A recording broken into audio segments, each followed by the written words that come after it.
सिसौली एक तरीके से इसके बीच में आवाज़ बनता जा रहा है किसानों की देश भर की। तो वहाँ पे हम लोग जमा हो रहे हैं आगे की रणनीति तय करने के लिए और अब तक जो कुछ हुआ है उस पर विचार विमर्श करने के लिए।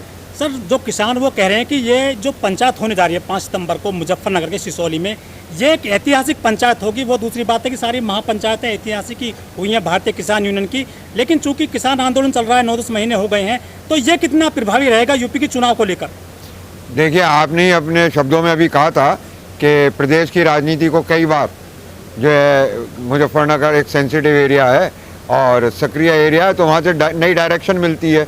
2014 में मुजफ्फरनगर कांड, 2013 में मुजफ्फरनगर कांड के बाद ही भारत की राजनीति की दिशा बदली थी और इसकी फिजा में नफरत और जहर फैल गया था। अब वहीं से उसके ठीक होने का नंबर भी आ रहा है। सर, क्या लगता है जो पंचायत होने जा रही है, सरकार जो है रोजाना आपका जो है चीज़ें देख रहे हैं कि कहाँ गलती करें किसान, तो इस पंचायत को लेकर किसानों ने क्या नई मतलब अपनी तरीका अपना रहे हैं जिससे कोई किस तरह की कोई इसमें घटना ना हो पाए, दुर्घटना में तब्दील ना हो, ये पंचायत एक बड़ा मतलब एक मैसेज जाए सरकार में? देखिए, पहली चीज़, किसान मर्यादा का पालन करता है, किसान अनुशासन का पालन करता है। खेती किसानी जो है वो विधि के हिसाब से चलती है, प्रकृति की विधि के हिसाब से, और किसान बहुत आज्ञा पालन करने वाला, कानून का पालन करने वाला होता है। तो हमारी सबसे बड़ी कोशिश ये होगी कि वहाँ पे अराजक तत्व आके हम लोगों को डिस्टर्ब करने की कोशिश ना करे। तो हम अपनी पहचान में रखेंगे कि सरकार इस तरीके की कोई हरकत ना करे या सत्तारूढ़ दल कोई इस तरह की हरकत ना करे कि वहाँ पे अराजक होने का या अनुशासनहीन होने का कोई आरोप लगे। तो बस हम उस कमी को रोकेंगे। जो पंचायत होगी इसमें अप्रिय घटनाओं को रोकने के लिए किसानों ने क्या तैयारी की हुई है? भाई, एक बात बताइए कि अगर सड़क पे जाते हुए एक्सीडेंट हो जाता है, इसके लिए आप क्या रुकावट करते हैं? आप संभल के ही तो चलेंगे। हम संभल के चल रहे हैं और नज़र रखेंगे कि सरकार कोई ऐसी हरकत ना करे, और अगर करे भी तो हम उसका संयम से जवाब दें, मर्यादा में रहते हुए जवाब दें, हम भड़काए में ना आए बस।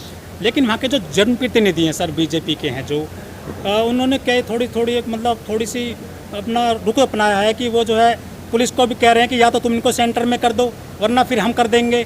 ये कुछ ऐसे बयान जो आ रहे हैं जनप्रतिनिधियों के, क्या कुछ वो बिगड़ सकता है माहौल उनको लेकर? देखिए, जनप्रतिनिधि जो हैं वो भारत की लोकतांत्रिक व्यवस्था को नहीं समझ पाए। वो आज नुमाइंदे हैं, हमारे नुमाइंदे, हमारे वोट से चुने गए थे पंचायत में, सबसे बड़ी पंचायत में हमारी बात कहने के लिए संसद में। लेकिन उन्होंने वहाँ जाके मंत्री की डांट खा के आके हमें समझाना शुरू कर दिया। ये तो ऐसे हो गया कि राम जी ने अंगद महाराज को भेजा दूध बना के, और रावण की डांट खा के अंगद महाराज राम जी को समझाने आ जाएं। ये जनप्रतिनिधि इस्तीफा दे के हमारे पास आते, हम इनकी बात को मानते। अगर ये वहाँ ये कहते मैं किसानों का बच्चा हूँ तो इस तरीके के आके मैं इनसे बात कर सकता हूँ, पहले इस्तीफा दूंगा तब हम इनकी बात मानते। लेकिन अब इनकी बात मानने का क्या मतलब बनता है? फिर एक पुलिस वालों को ये कहना, एसएसपी को थाने में बैठ के ये कहना कि आप पीछे हट जाइए। एक जनप्रतिनिधि का कहना, एक मंत्री का कहना, जिनकी जिम्मेवारी है विधि का शासन लागू करवाना। तो ये गुंडागर्दी की जो भाषा है, ये प्रोवोक करने वाली जो भाषा है, यही भाषा पे हमें ऐतराज़ है। लेकिन हम उसकी बैकग्राउंड समझते हैं। By profession, by qualification, by education, मैं बहुत बार कह चुका हूँ, मुजफ्फरनगर का जनप्रतिनिधि ढोर डॉक्टर है। वो ऐसी बात कर जाता है, उसे अभी तक ये समझ में नहीं आ रहा कि लोकतंत्रीय व्यवस्था क्या है। दूसरी चीज़, धमकाने की लैंग्वेज एक मंत्री की क्यों चल रही है? उसे समझना चाहिए वो हमारा ही अपना आदमी है, हमारा ही बच्चा है। राजनीति में ऐसे पक्ष नहीं लेने चाहिए, कौरव पांडव बन के नहीं खड़ा होना चाहिए, उसे मानना चाहिए। फिर दूसरी उसकी एक गलतफहमी, वो सोचता है कि सिसौली से किसान राजनीति, वो सोचता है ये लड़ाई जो है बालियान खाप की है। बालियानों की एक छोटी सी खाप है, जाट बहुत बड़ा ग्रुप है, 360 खाप हैं। जाटों से भी बहुत बड़ा ग्रुप है कृषि का, किसानों का। और अब तो जिनके लिए आंदोलन हो रहा है, अब सिर्फ और सिर्फ हल वाले के लिए आंदोलन नहीं हो रहा है, ज़मीन वाले के लिए आंदोलन नहीं हो रहा है, अब आंदोलन हो रहा है हर उस व्यक्ति के लिए जिसके पेट पे लात पड़ेगी जब ये अनाज पूंजीपतियों के, गुजराती बनियों के अकाउंट उसमें खाते में चला जाएगा, उनके गोदामों में चला जाएगा। तो अगर संजीव बालियान साहब ये समझते हैं कि ये सिसौली की लड़ाई है, सिसौली में निपटी जा सकती है, बालियानों की लड़ाई है, बालियानों में निपटी जा सकती है, तो वो गलत सोच रहे हैं। और टिकैत साहब के सामने जो आज लड़ाई है, ये लड़ाई न कभी सर छोटू राम के सामने आई, न कभी ये लड़ाई चौधरी चरण सिंह के सामने आई, न देवीलाल के, न चौधरी महेंद्र सिंह टिकैत के सामने आई। ये लड़ाई वो लड़ाई है जिसके लिए 90 साल पहले शहीद भगत सिंह कह के मरा था कि पूंजीवाद से इस लड़ाई को हमने ना शुरू किया है और ना हमारे साथ ख़त्म होगी, हमारी आने वाली नस्लें भी इसी लड़ेंगी। तो इस वक्त एक अंतर्राष्ट्रीय स्तर की लड़ाई का केंद्र बिंदु बने हुए हैं टिकैत जी। इनका तो कुछ पता भी नहीं, बालियान साहब क्या हैं, एक मामूली से एमपी, 545 में से एक एमपी, लेकिन जो अंतर्राष्ट्रीय पूंजीवाद के खिलाफ भारत में संघर्ष छिड़ा हुआ है उसका केंद्र बिंदु हैं माननीय नरेश टिकैत जी और राकेश टिकैत जी, भारतीय किसान यूनियन।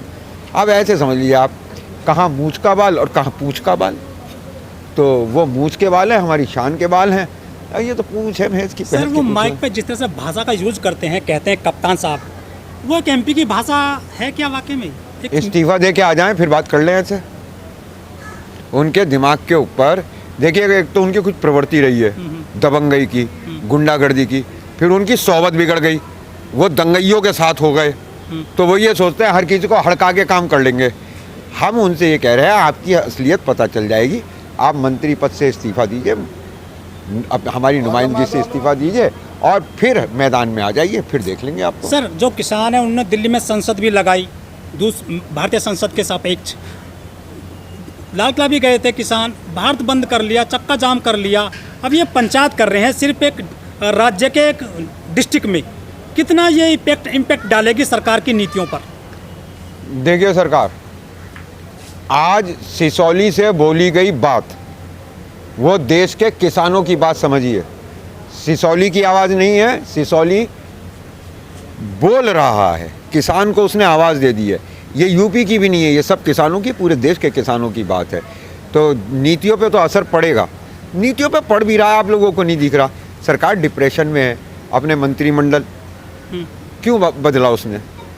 इसके ये बल्ब फ्यूज़ लगे, हमारा कहना तो तुम्हारा फ्यूज़ ही उड़ गया है, तुम अपना प्रधानमंत्री बदल लो, समस्याओं का समाधान हो जाएगा। सर किसान 10 महीने होने जा रहे हैं किसान आंदोलन को, देश में आंदोलन चल रहा है बड़े पैमाने पर।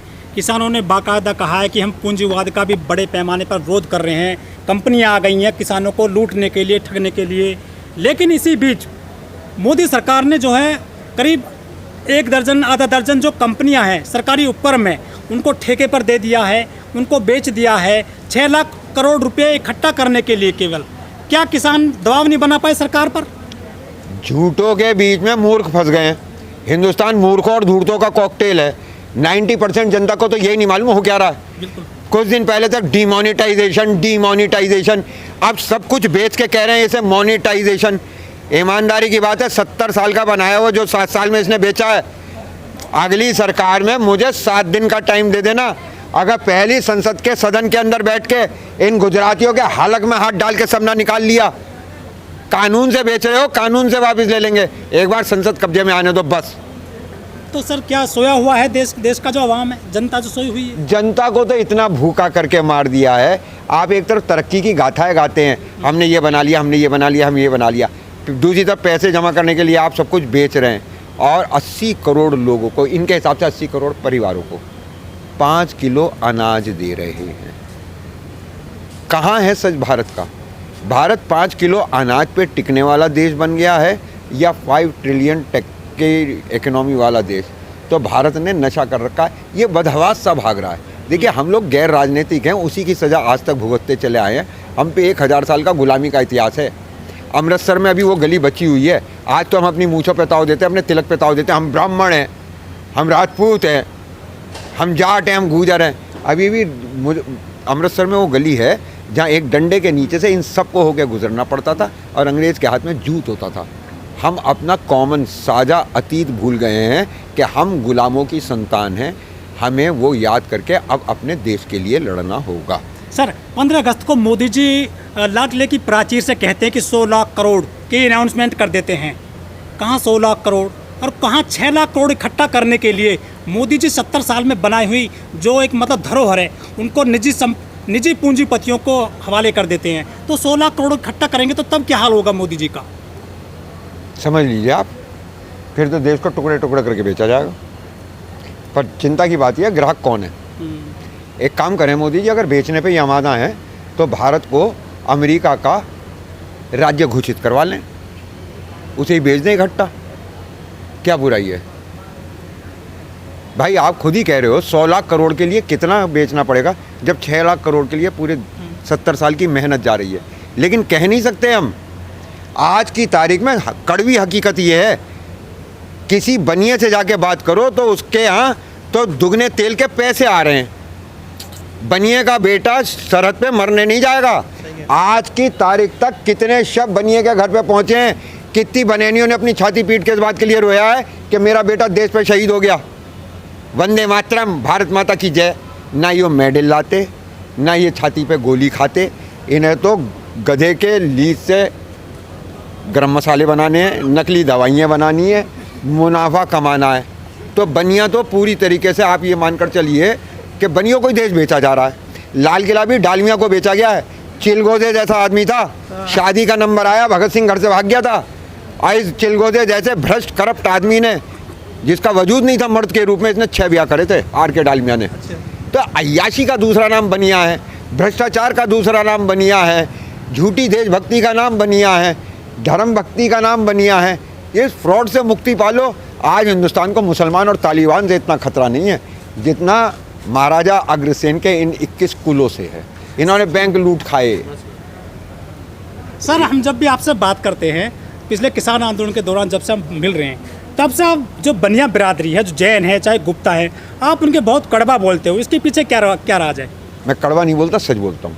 आपको कड़वा लगता है, सच कड़वा होता है। अच्छा। आप उठाइए, इतिहास उठा के देखिए, भारत के जितने भी बड़े इंडस्ट्रियल हाउसेज हैं, उन सब की नींव उस टाइम पे पड़ी है हिंदुस्तान में, गुलाम हिंदुस्तान में, जब हिंदुस्तान लूट रहा था। हिंदुस्तान, भारत माता के सारे जेवर अंग्रेज ने लूट के इंग्लैंड नहीं भेज दिए थे। इन बिरला पे भी रह गए थे, केडिया पे भी रह गए थे, मोदी पे भी रह गए थे, खेतान पे भी रह गए थे, झुंझुनवाला पे भी रह गए थे। हर बार जब देश डूबता है तब बनिया तरक्की करता। अब भी तो देश को डुबो के चंद बनियों को, अडानी बनिया नहीं है, अंबानी बनिया नहीं है। तो अगर मैं इनको कलेक्टिवली बनिया कह देता हूँ तो इसका मेरा मतलब ये नहीं कि मेरे पड़ोस में रहने वाला बनिया भी उसके अंदर शामिल है जो परचून की दुकान चला रहा है। लेकिन सर, एक सवाल हो रहा है आपसे छोटा सा। जो बागपत और बड़ौद के बनिया है ना, वो अक्सर ये कह देते हैं कि देखिए जाट जा रहा बेबुद्धि का आदमी है। ऐसा क्यों कहते हैं? वो ऐसा कहते ही चले आ रहे हैं आज से थोड़ी। ये इन्होंने कहावत दे रखी थी, जाहिल जट। हमने मालूम करा ये जाहिल जट क्यों कहते हैं। भाई देश पे मरने का नंबर आवे, अपना इकलौता बेटा बेच दे। रात दिन खेत में मेहनत करने के बाद जब फसल मांगने जाए तो लटकाने को मिलते हैं। तो इन्हें तो वो बेवकूफ़ गिनते ही हैं, इन्हें तो मंद बुद्धि, जड़ बुद्धि समझते ही हैं। सदियों से ऐसा होता है। लेकिन इस किसान आंदोलन से क्या लगता है कि जाट अब समझदार हो चुका है? देश जाट ही नहीं, किसान समझदार हो चुका है। किसान समझदार हो चुका है। अब जाट की बिरादरी नहीं रह गई है। ये बालियानों वाली लड़ाई में मत पड़ो, अब किसान की लड़ाई है।